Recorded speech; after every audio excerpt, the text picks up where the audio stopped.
El gobierno del presidente Andrés Manuel López Obrador ha puesto en la agenda de la política pública a la salud mental y a las adicciones. En 2019 se dio a conocer la Estrategia Nacional de Prevención de Adicciones, Juntos por la Paz, que actualmente es uno de los programas que coordina la Comisión Nacional de Salud Mental y Adicciones. Entrevistamos en Sin Margen a Evalinda Barrón Velázquez, una de las jóvenes funcionarias que está haciendo posible reconstruir el tejido social al informar y proteger a niñas, niños, jóvenes y población en general.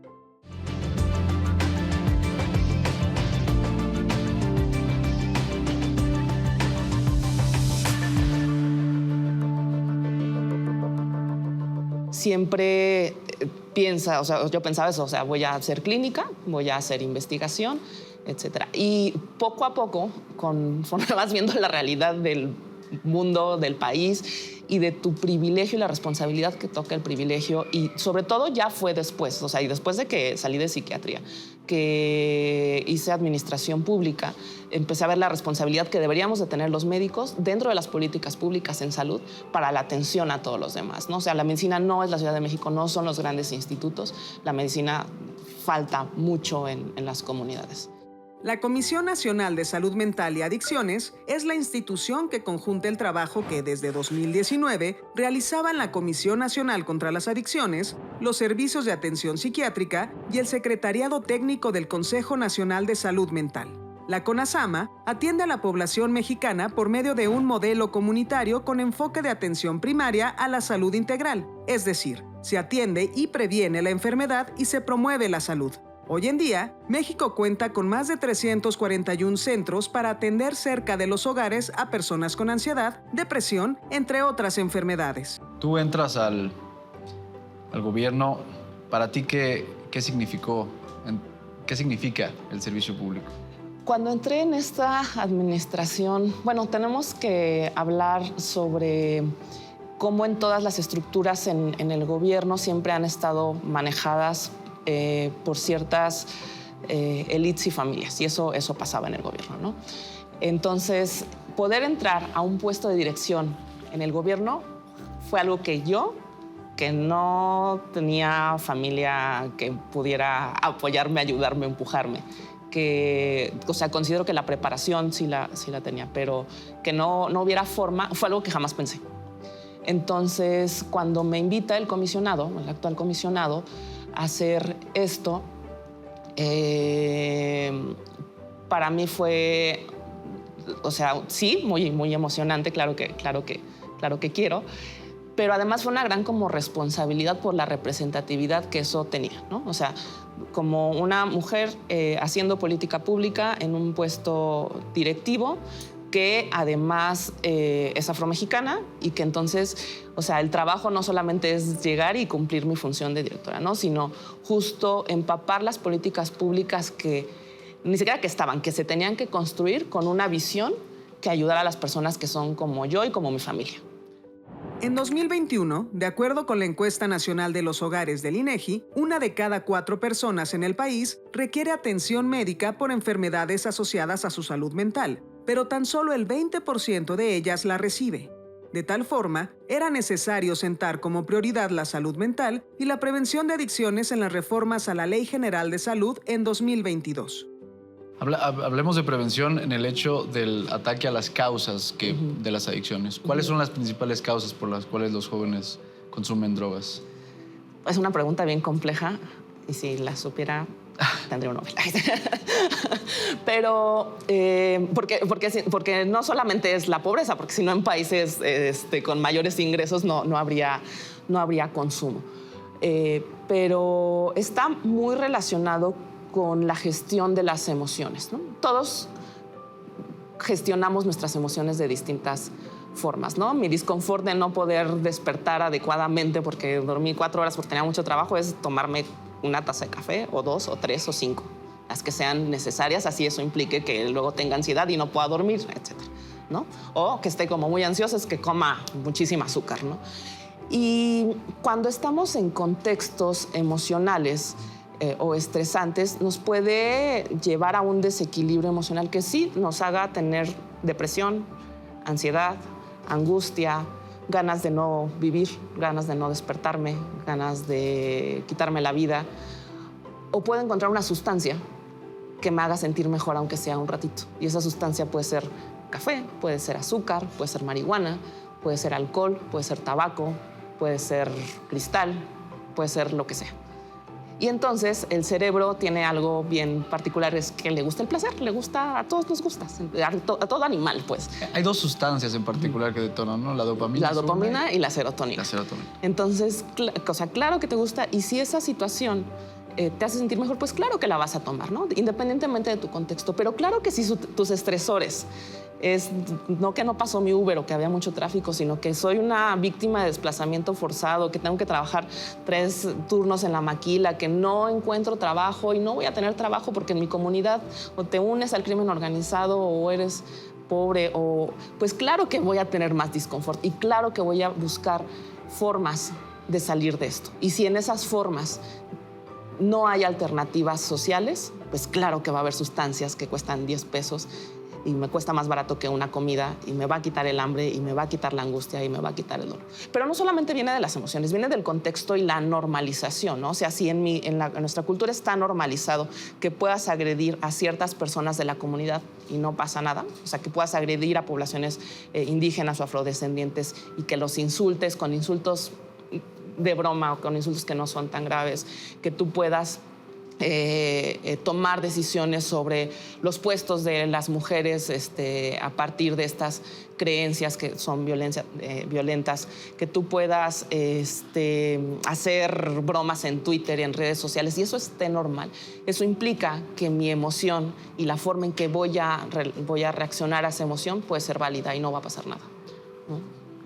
¿Cómo se está ahorita trabajando el tema de que la gente pues cada vez sea más consciente de sus emociones? Fue de los primeros pasos y costó mucho trabajo en esta determinación de, las adicciones, uso de sustancias, problema de salud mental, definición de salud mental. Entonces tenemos que empezar por lo básico y tenemos que empezar por el principio. Entonces, primero tuvimos que hacer un cambio importante en el sistema de atención que teníamos. Las unidades de atención en adicciones cambiaron a ser centros comunitarios de salud mental y adicciones, y tuvimos que capacitar a nuestra propia personal, a nuestra propia casa, para poder explicar todo eso. Parecería que era muy obvio, pero no lo era, ¿no? Eso es a lo que me refiero con el elefante reumático. O sea, tuvimos que decirle a todo el personal de la comisión, que hacía un trabajo maravilloso, pero que desde que se creó el modelo tenía cierta línea, de decir, a ver, vamos a empezar a trabajar desde aquí. Si tú atiendes factores en casa, si tú vas a las escuelas, si tú hables tus espacios para que la gente no tenga miedo de ir a una unidad donde se atienden adicciones, sino que sepa que es un club de lectura, que hemos trabajado mucho con el Fondo de Cultura para abrir clubes de lectura. Aquí la gente va a venir y va a atender y les vas a poder dar herramientas antes de que se depriman, estén ansiosos, antes de que consuman sustancias. Y si ya que pasó eso, das una atención en donde ellos sientan que no hay estigma, va a mejorar. Entonces, el trabajo intersectorial, el trabajo con todas las secretarías que están en constante capacitación de salud mental y adicciones, ha sido como nuestra gran estrategia. Entonces, tú puedes... A mí me da mucho gusto porque tú puedes ver a gente de la Secretaría de Cultura, del Instituto Mexicano de la Juventud, de la Secretaría de Gobernación, hablar de las adicciones como si fueran personal de salud, ¿no? O sea, de estos factores y qué es lo que nosotros hacemos. ¿Qué hacemos desde CONADE y desde el deporte para prevenir, para ayudar a las emociones, para poder hacerte sentir mejor?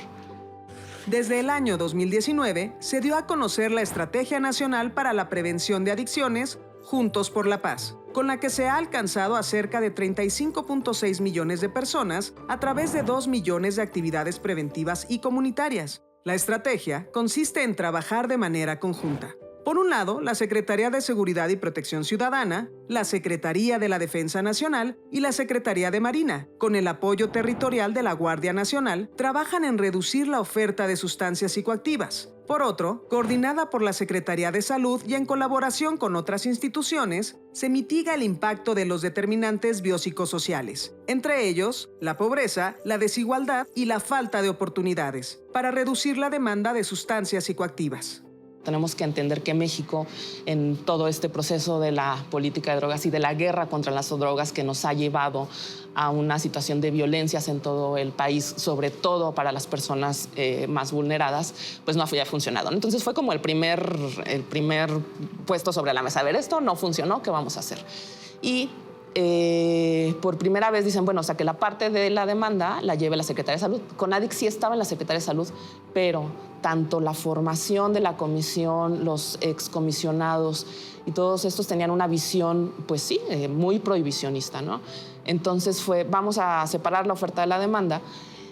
Y cuando ves los problemas de salud pública desde una perspectiva integral, te das cuenta que no a las drogas no funciona y que tiene que haber un cambio en cómo se abordan, que es lo primero que es lo que lo está causando, ¿no? Y primero que no todos los consumos de drogas son un problema de salud. En realidad, la mayor parte de las personas que consumen, pues consumen y no tienen un problema de dependencia, que tenemos asuntos de uso problemático, que tenemos problemas de dependencia y que cada una requiere un abordaje distinto, pero que además lo que lo causa son muchos motivos, no solamente esta perspectiva de que solamente son los chavos porque no tienen nada que hacer, no nos ha llevado a ningún lado, solo a criminalizar a los jóvenes.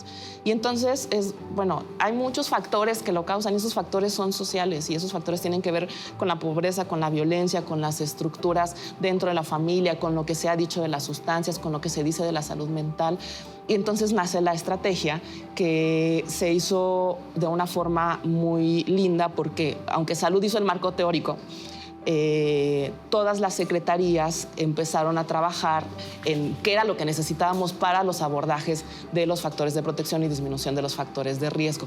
Entonces, la estrategia se lanzó y nosotros estábamos haciendo y en esa discusión del marco teórico, que fueron discusiones muy fuertes con todas las secretarías, con el status quo que había sobre la guerra contra las drogas. Creo que lo sigue habiendo, creo que ha sido una discusión compleja, pero que al menos en territorio y de la parte de la demanda se ha tomado de una muy buena forma por todas las secretarías y los funcionarios que están trabajando en reconstrucción y pacificación, ¿no?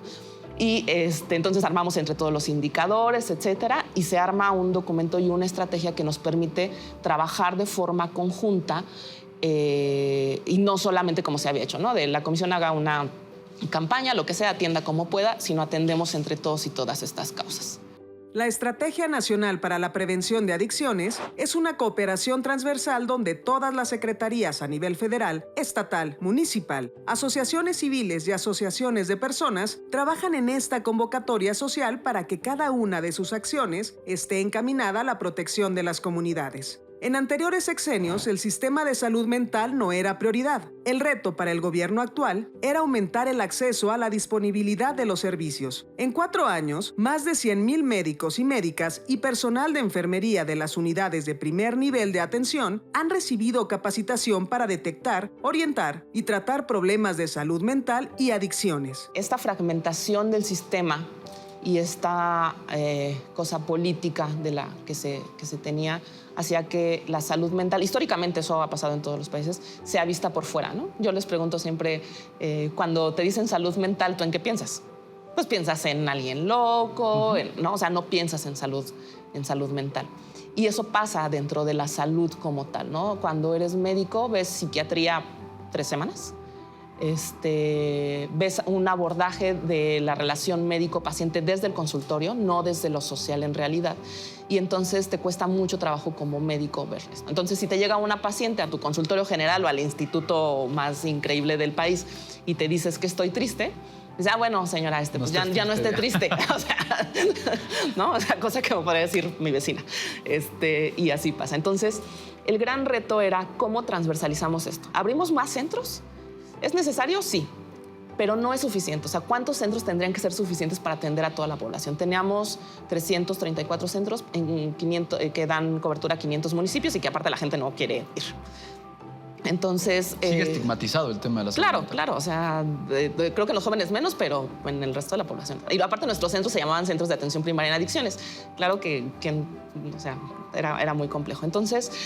lo primero fue cómo lo transversalizamos. Primero entender que el 50% más o menos de la consulta general que tenemos son problemas relacionados con la salud mental. Entonces, que el médico los pudiera identificar, la trabajadora social, la enfermera, en el primer nivel de atención era prioritario.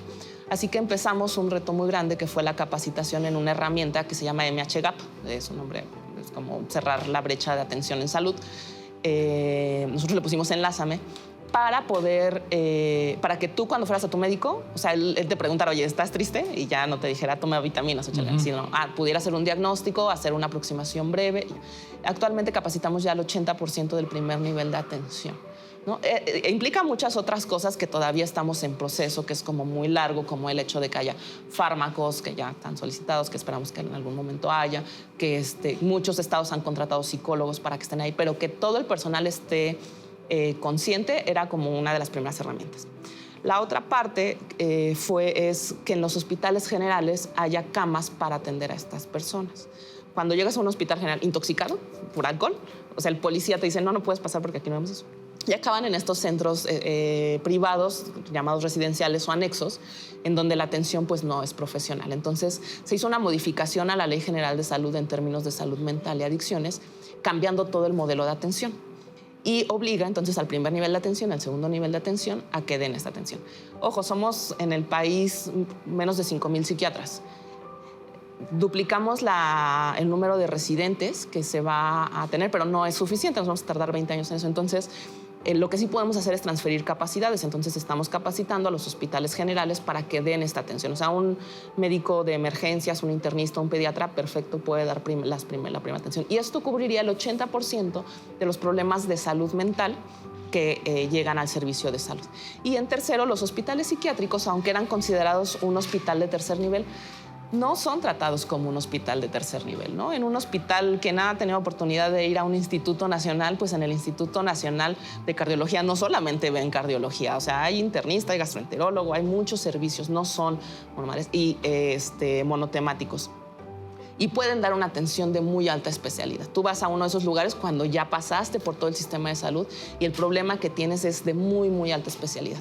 Los psiquiátricos se encargaron, hasta antes de este sexenio, de toda la atención en salud mental que les llegaba. Y como nadie quiere ir al psiquiátrico tampoco, pues solamente llegas cuando ya estás muy grave. Entonces, la ley propone que a lo largo del tiempo, o sea, estos hospitales se tengan que convertir en eso, en un hospital no monotemático de alta especialidad. La mayor parte de nuestros psiquiátricos son lugares en donde intentan dejar a las personas asiladas. Ese es un problema que México ha tenido históricamente, aunque ya tiene muchos años que no se aceptan aún. Tenemos presiones para dejar a las personas asiladas, incluso del Poder Judicial, para poder dejar a alguien ahí durante toda su vida, que no incluyen a estas personas en la sociedad, ¿no? Las discapacidades, creo que estamos ligeramente más sensibles a las discapacidades físicas, pero cuando hablamos de una discapacidad psicosocial queremos alejarlo en donde no se ve. El Programa Nacional para la Prevención del Suicidio, único en América Latina, ha proporcionado cerca de 40,000 atenciones con sus más de 670 unidades por medio del Protocolo de Atención al Suicidio, Código 100. En 2019 se estableció oficialmente el Observatorio Mexicano de Salud Mental y Consumo de Sustancias, que da información asertiva para la toma de decisiones. Y se actualizó la Línea de la Vida para la atención de conducta suicida, violencias, contención emocional, en la que se han atendido a más de 3 millones de personas. ¿Cómo ha funcionado esa línea? ¿Cómo les tocó operarla? ¿Y cuáles han sido los principales resultados? Cuando llegamos a la Línea de la Vida, sí podías llamar, era para atención en adicciones, sobre todo para referencia a los centros comunitarios, no era muy difundida. Podías llamar para poner quejas, sobre todo si encontrabas como lugares donde se usara tabaco que eran áreas restringidas, de los anexos o residenciales, y ya. Entonces, fue lo primero, empezar desde casa, capacitar a la Línea de la Vida para que atendiera problemas de salud mental, darles otra perspectiva de qué onda con el uso de las sustancias psicoactivas, implicando pues justo esto, el respeto a la persona que llama y que es usuaria y que solamente quiere información, invitando la atención si quiere y si no, la información que requiera y reducción de riesgo y daño. Cuando viene la pandemia, pues fue como toda una revolución para todos, y sobre todo para la Línea de la Vida, porque entonces todos los centros tuvieron que reconvertirse y entonces empezamos a dar mucha atención telefónica. Y ahí incluimos la temática de violencias. Ya había empezado la campaña, entonces las llamadas de la Línea de la Vida habían aumentado muchísimo y fue una experiencia interesante porque a pesar de que podamos o no estar de acuerdo con la campaña, las personas que la ven, nos empezaron a llamar personas que nunca pensamos o que nunca habían sido usuarias de la línea, ¿no? O sea, personas que escuchan el radio, que son transportistas, amas de casa. Los propios chicos nos empezaron a llamar por redes sociales, abrimos redes sociales. ¿Principalmente es para jóvenes o es para la población en general? Es para población en general, pero siempre nos llamaba la mamá de alguien de, es que mi hijo no sé qué. Porque las mujeres somos las que piden más atención para otras personas. Entonces, pero empezó a diversificarse de una forma muy interesante. Y con la pandemia, entonces nos empezamos a aliar con otras líneas. Tuvimos que hacer una parte especial para médicos y personal de la salud, porque estábamos en esta situación de burnout del personal de la salud con todo lo de la pandemia. La línea de violencias, personas especializadas en atención a niños y poder, como la parte de violencias, y poder referir a otros centros. Y eso nos ayudó mucho. Implementamos también un programa para dejar de fumar en la línea de la vida junto con la OPESO, que eso tampoco lo teníamos, que te da seguimiento durante algunas semanas para ayudarte a dejar de fumar y te refieren, ¿no? Ya no solamente es un lugar donde te dan consejería, sino también te refieren y dan atención en especial en esto.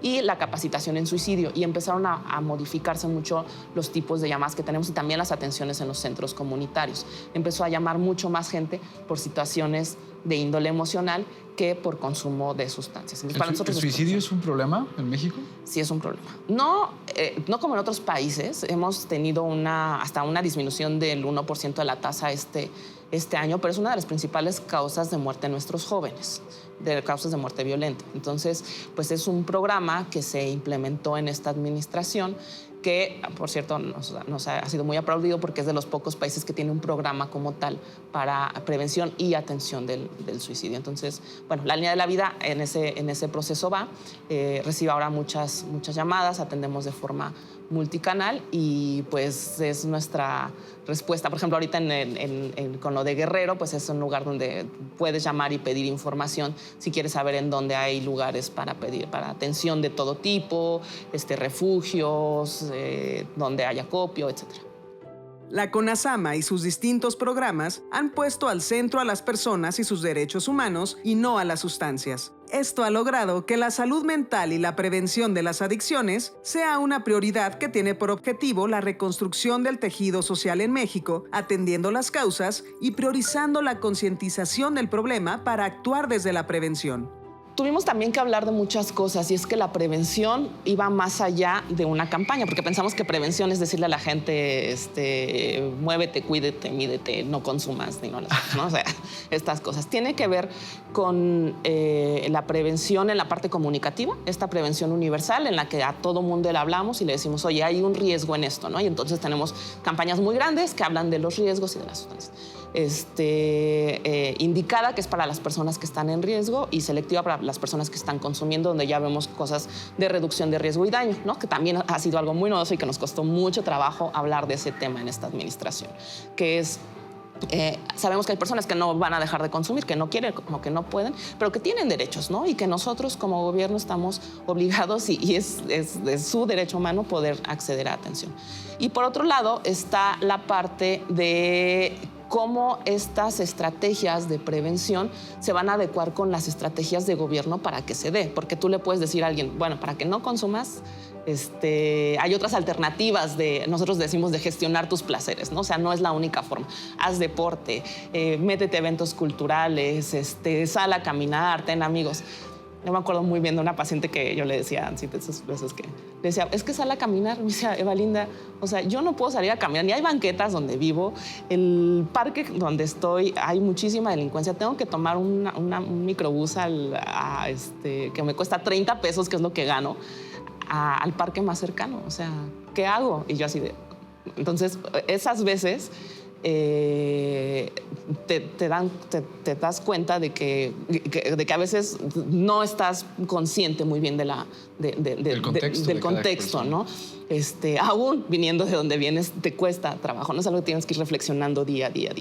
Y en ese sentido, entonces fue de, ok, entonces, ¿cómo trabajamos con la Secretaría de Cultura, que han sido grandes aliados, semilleros creativos? Ha sido, yo creo que de las estrategias de reconstrucción del tejido social más maravillosas que hay. Con el Instituto Mexicano de la Juventud, a través de los actores territoriales, de los voluntarios que tienen, con la Secretaría de Educación Pública para que nos abra las escuelas y podamos hablar de eso, con los procesos proyectos de reconstrucción de tejido social que tiene Secretaría de Gobernación, porque eso entonces sí es prevención. O sea, que tengamos semilleros creativos es prevención, que tengamos clubes por la paz del Instituto Mexicano de la Juventud y de Vocería, eso es prevención, que tengamos escuelas seguras en donde se hable de bullying, se hable de las sustancias, pero también se hable de gestión emocional, eso es prevención.